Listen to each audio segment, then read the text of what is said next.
And I'd like you to listen to this poem, and I'd also like to thank you for the opportunity for you all blessing us with that live auction. Caleb, share with us your poem.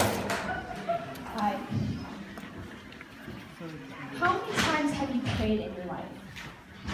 Now, I'm not asking how many lists you've made, or how many religious instructions you've obeyed, or how many games of guilty Christian you've played, or how many public speeches you've relayed, or how many recitations you portrayed. I'm asking, how many times have you prayed? How many times have you cried, whimpered, sighed, whispered, tried to listen, died, and risen?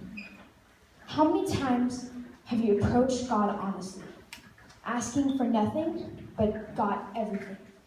Had everything to hide, but hid nothing. Said not a word, but spoke endlessly. Never opened your eyes, but saw eternity. How many times have you reached inside of yourself so deeply that you pulled out something you didn't recognize?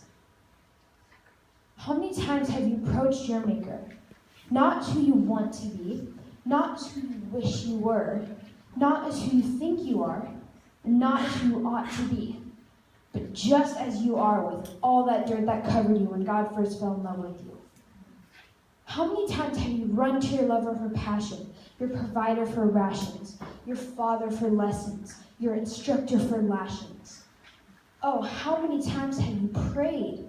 For your God's ear it waits, for one drop of confession, one honest expression, one wild connection.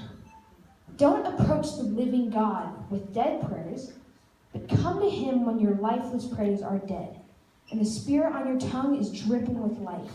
Then every syllable you speak will be a divine trade. Your mouth will leak with the flood of praises you've made. The number you seek will be far too high to be weighed.